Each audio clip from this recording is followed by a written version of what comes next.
Hello and welcome back to the Financial Breakdown. Today we're plugging into the electric vehicle space and looking at Ather Energy Limited. They just released their numbers for the fourth quarter and the full financial year ended March 31st, 2025. That's right. Eduf Energy, a big name, really a pioneer in the Indian electric two-wheeler market. You'll know them for their performance scooters like the Ather 450 series, and more recently they launched the Ather Rista, aimed at the family segment, plus their Halo Smart helmets. They've really built an ecosystem around their vehicles. Absolutely. So these are the audited financial results. The board of directors approved them on May 12, 2025. Since Ather Energy doesn't seem to have major operating subsidiaries reporting separately, we'll be focusing primarily on the main company figures, which effectively represent the consolidated view here. Correct. No separate standalone versus consolidated complexities in this particular report structure, which simplifies things a bit. Okay, let's get straight into the core numbers. How did Ather perform on the revenue front for the quarter and the full year? Let's start with the year-over-year comparison for Q4. All right, for the fourth quarter ended March 31st, 2025, Q4 FY25, others revenue from operations came in at 676.1 crore rupees. That's a solid increase compared to the 523.4 crore rupees they reported in the same quarter last year, Q4 FY24. So a strong year-over-year growth of about 29% for the quarter. 29% year-over-year growth in Q4 revenue, that's impressive. How does that Q4 number look compared to the previous quarter Q3 FY25? Sequentially, quarter over quarter, the revenue also grew. It was up from 634.9 crore rupees in Q3 FY25, quarter ended December 31st, 2024, to 676.1 crore rupees in Q4 FY25. That's a sequential growth of about 6.5%. So positive momentum, both year over year and quarter over quarter. Good momentum indeed. Now, looking at the full financial year FY25, For the full year ended March 31st, 2025, revenue from operations stood at 2,255 crore rupees. This is up significantly by about 29% from the 1,753.8 crore rupees they recorded in FY24. The annual growth mirrors the quarterly trend. okay, strong top-line growth across the board. Now let's talk profitability. What about EBITDA? I know the investor presentation often highlights this. How did that look for Q4 and the full year? Yes, the investor presentation gives us the EBITDA picture, which isn't explicitly broken out in the main P&L statement here. For Q4 FY25, the EBITDA loss margin improved significantly. It stood at negative 23%, which is a big improvement from the negative 42% EBITDA margin in Q4 FY24. So they are still making an EBITDA loss, but the loss margin has nearly halved year over year for the quarter. A significant improvement in the EBITDA loss margin for the quarter year-over-year. What about quarter-over-quarter for EBITDA margin? The presentation doesn't give a direct QoQ EBITDA margin comparison in the summary slide, but given the revenue growth and the focus on cost control mentioned, it's likely the absolute EBITDA loss might have slightly increased QoQ due to scale, even if margins held relatively steady compared to Q3. The main story here is the substantial year-over-year improvement. For the full year FY25, the EBITDA loss margin was negative 23%, much better than the negative 36% in FY24. That's roughly a 1,300 basis points improvement year over year. Okay, so the trend is clearly towards better operational efficiency, even if they are still in the red on EBITDA. Let's look further down the P&L. What about profit before tax or PBT? Right. Looking at the profit before tax, or rather, loss before tax, in Ather's case, for Q4 FY25, the loss before tax was 234.4 crore rupees. This is actually an improvement compared to the loss of 283.3 crore rupees in Q4 FY24. So the loss narrowed year over year. Loss narrowed year-over-year for Q4 PBT. How does it look sequentially compared to Q3? Sequentially, the loss before tax in Q4, 234.4 crore rupees, was slightly higher than the loss in Q3 FY25, which was 197.8 crore rupees. This might reflect investments or costs associated with the ramp-up in Q4. Okay. And the full year PBT picture? For the full year FY25, the loss before tax was 812.3 crore rupees. This is a significant reduction compared to the loss of 1,059.7 crore rupees in FY24. It's important to remember, though, that the FY24 loss included an exceptional item expense of 174.6 crore rupees related to the FAME 2 scheme refunds. Even excluding that, the underlying operational loss before tax has reduced in FY25 compared to FY24. Right, that exceptional item in FY24 is key context. So that leads us to the bottom line, profit after tax, PAT, or in this case, loss after tax. Yes, since there's no tax expense shown due to the losses, the loss after tax mirrors the loss before tax figures. Makes sense. How does this translate into earnings per share, or rather loss per share? The loss per share reflects the net loss trends. For Q4 FY25, the basic and diluted loss per share was 9 rupees. This is better than the loss per share of 11 rupees in Q4 FY24. Sequentially, it was slightly higher than the loss per share of 8 rupees in Q3 FY25.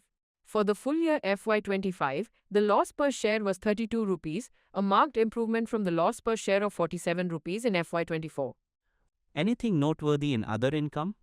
Other income for Q4 FY25 was 11.7 crore rupees, slightly down from 12 crore rupees in Q4 FY24 and 15.2 crore rupees in Q3 FY25. For the full year, it was 50.2 crore rupees, up from 35.3 crore rupees in FY24. It contributes, but it's not the main driver compared to the operating revenues and losses. Understood. Let's touch upon profitability margins again. We mentioned the improved EBITDA margin. How does the net loss margin look?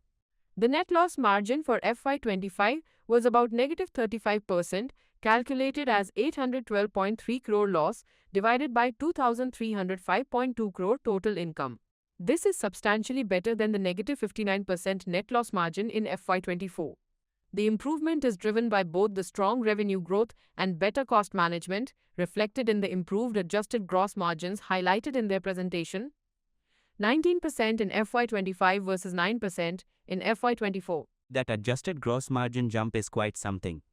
Were there any exceptional items in FY25 that we need to consider? No, as we noted, the exceptional item of 174.6 crore rupees related to the FAME 2 refund was booked in FY24.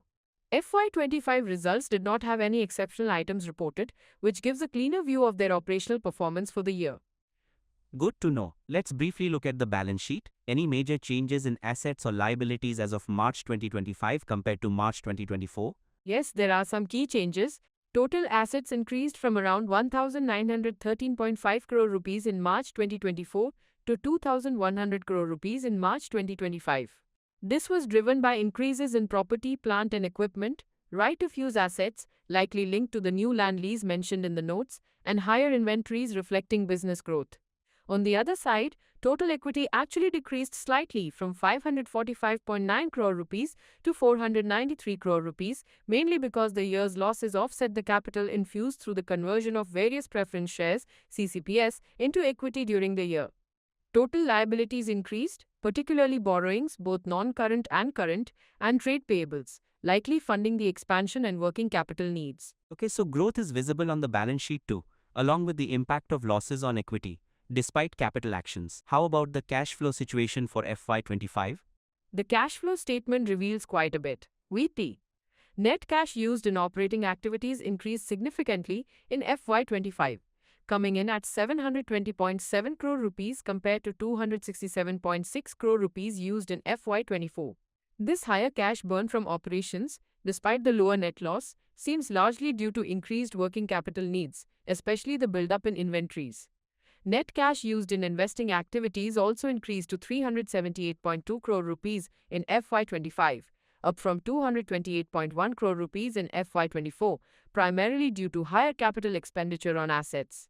Financing activities generated 702.9 crore rupees in FY25, slightly up from 633.2 crore rupees in FY24, driven by proceeds from borrowings and the equity conversions.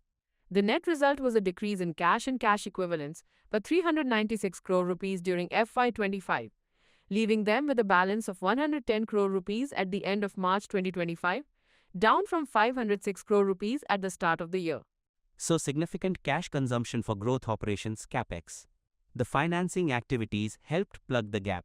Now, does other report different business segments? According to Note 13 in the results, The company operates in a single segment, which is the automotive segment. So no segment-wise breakdown is applicable here. Right? Makes sense for their business model. So, summarizing the performance analysis, strong growth year over year, improving margins, reduced losses, but still burning cash. How do we piece this together? Exactly. FY25 was a year of strong execution for Aadhar. Vehicle sales volumes were up 42% year over year, hitting over 155,000 units. This drove the 29% revenue growth. The key positive is the significant improvement in profitability metrics. The adjusted gross margin doubled to 19%, the EBITDA loss margin improved by 1,300 basis points, and the net loss reduced by about 23% year over year. This suggests better cost control, benefits of scale, and perhaps a richer product mix or contribution from software like Atherstack. The new Rista scooter seems to be contributing significantly to volumes already. What about key events or notes from the report that investors should be aware of? You mentioned the FAME 2 issue closure. Yes, the FAME 2 PMP issue related to off-board chargers and battery capacity seems resolved, with the financial impact booked in FY24. Other key points are the significant corporate structure changes, conversion to a public company in August 2024, a bonus issue and share split, and very importantly, the conversion of multiple series of compulsorily convertible preference shares, Series F, G, Seed, Series A through E2, etc., into equity shares during FY25. This cleaned up the capital structure significantly ahead of their IPO. They also entered a long-term lease for a large land parcel in Maharashtra for future manufacturing expansion. And critically, the report notes that the initial public offer, IPO, was completed after this reporting period, with shares listing on May 6, 2025. That IPO timing is crucial context. These are the last results before they became a listed entity accessible to the public market.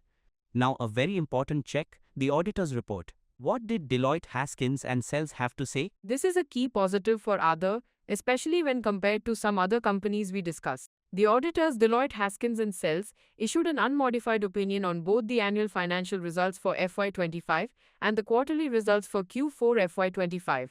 This means that, in their view, the financial statements give a true and fair view and comply with the accounting standards. There are no qualifications or adverse remarks. They do include an other matters paragraph, which is standard, explaining that the Q4 figures are balancing figures derived from the full year audited figures and the 9-month audited figures, which is normal practice. An unmodified opinion from Deloitte is definitely a good sign, indicating clean financial reporting for the period. So, putting it all together, what's the outlook and what are the potential risks? Disclaimer first, we advise investors to check with certified experts before making any investment decisions. The outlook seems positive, based on the trajectory seen in FY25. Aadhar demonstrated strong volume growth, significant market share gains, especially in the South, successful new product launches, Rista, Halo, and importantly, substantial improvement in gross and EBITDA margins, alongside a reduction in net loss. Their expansion into new geographies, including Sri Lanka, and the build-out of experience centers and charging infrastructure show ambition. The recent IPO provides capital for future growth. Key drivers will be continued volume growth, further cost efficiencies, success of new products, and expansion into non-South markets. Risks include intense competition in the EV two-wheeler space, dependence on government subsidies or policies, though margins improved even without subsidies. The challenge of achieving net profitability, execution risks related to expansion, and managing cash burn effectively. Excellent summary. So, to conclude, Aadhar Energy finished FY25 with strong growth momentum, significantly improved margins, and reduced losses, backed by a clean audit report. They are still loss-making and consuming cash for growth, but the operational trends are moving in the right direction. The successful IPO post this period marks a new chapter for the company. Precisely. Strong operational performance and improving financial health, but the path to profitability while maintaining high growth in a competitive market remains the key challenge to watch. A fascinating story in the EV space. Thanks for breaking down those Aadhar Energy numbers for us. And thanks to our listeners for tuning in. Join us next time for another deep dive into the latest financial results.